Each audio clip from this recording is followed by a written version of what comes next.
안녕하세요. 보이스 오브 재팬입니다. 지금 아직 한국의 주요 언론들에는 보도가 안 된 것 같은데 오늘 일본 언론들을 통해서 중요한 보도가 있었기 때문에 제가 다른 곳보다 먼저 전해드리도록 하겠습니다.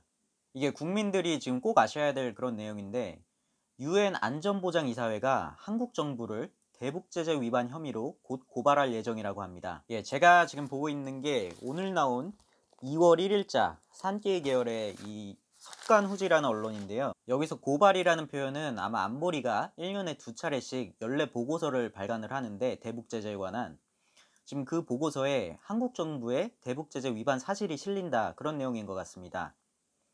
한마디로 한국의 문재인 정부가 대북 제재를 위반했다는 것이 사실로 지금 판명이 되면서 곧 국제사회에 알려지기 일보 직전이다 지금 그런 말입니다.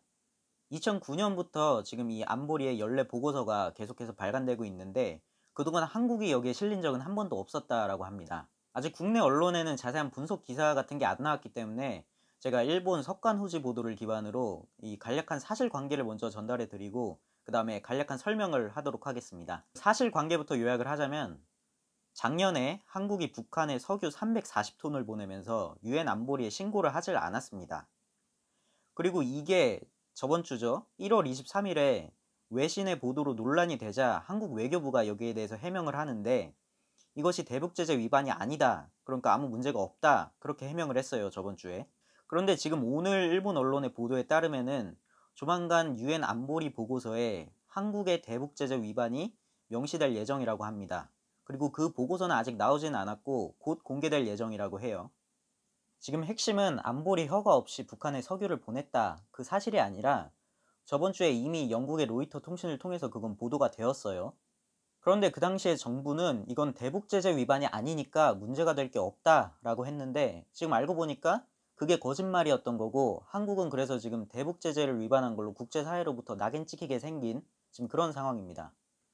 저번 주에 그 로이터 통신의 보도를 한국에서는 서울경제가 인용해서 보도했는데 그 기사를 한번 같이 보실게요. 한국, 지난해 유엔 제재위 보고 없이 북한에 석유 300톤 보내. 지금 현재 유엔 안보리는 2017년 12월 대북 제재 결의 2397호를 채택해서 회원국들의 연간 대북 석유 제품 공급량을 50만 배럴, 그러니까 톤으로 환산하면 약 7만 3천 톤으로 제한하고 있으면서 30일마다 회원국들한테 북한에 보낸 석유를 보고하도록 하고 있습니다. 그런데 한국 정부는 지난해 발전기 연료하고 난방용으로 북한에 석유 340톤을 보내면서 유엔 안보리에 신고를 하지 않았다라고 합니다. 네, 근데 그렇다면은 북한에 석유는 왜 보냈냐 하면은 친북 자파기 때문에. 작년 4월에 문재인 대통령이 김정은하고 만나서 사인한 판문점 선언이라고 기억하실 겁니다. 거기서 합의한 내용을 보면은 북한의 개성에 남북 공동 연락 사무소라는 것을 만들기로 해요. 그리고 그 합의에 따라서 한국이 작년 9월에 북한 개성에 남북 공동 연락 사무소를 짓고 거기에 쓸 석유를 북한으로 보냈습니다. 그리고 외교부는 이러한 이유들을 설명을 하면서 대북제재 위반이 아니다 라고 그때 해명을 했어요. 저번 주에. 그 해명도 같이 한번 보시겠습니다. 외교부의 해명을. 우리는 북한과의 교류 사업을 추진하면서 대북제재의 틀을 준수하고 있다. 우리는 남북 공동사업을 수행하기 위해서만 석유 제품을 사용했고 이러한 것이 북한에 대한 제재의 목적에는 해를 끼치지 않는다 라는 것이 우리의 견해이다. 이게 외교부의 저번 주 해명이에요. 그러니까 한마디로 우리가 북한에 석유를 보낸 거는 맞는데 이거는 국제사회나 유엔이나 뭐 미국 허가를 다 받은 거고 아무 문제가 없다 이런 식으로 해명을 했어요. 외교부가.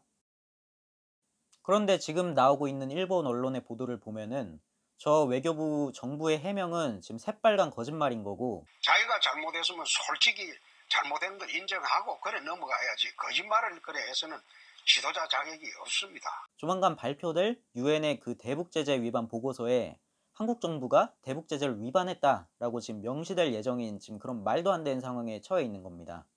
뭐 어떤 분들은 대북제재 위반한 게 뭐가 그렇게 문제냐, 그렇게 큰일이냐, 뭐 그렇게 하실 수도 있는데 이 대북제재를 위반한 게 심각한 일인 게 대북제재를 한국이 위반했기 때문에 미국으로부터 세컨더리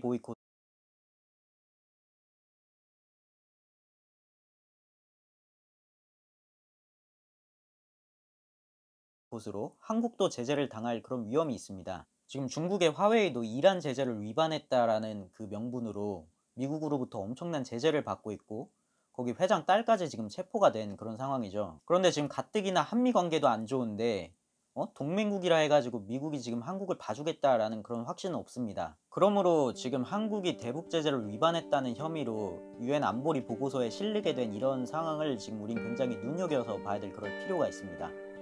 예, 외신 보도를 통해서 지금 국내에서는 아직 다뤄지지 않은 소식을 간략히 전해드렸습니다. 추가적으로 더 전해드려야 될 소식 들어오면 전해드리도록 하겠습니다. 감사합니다.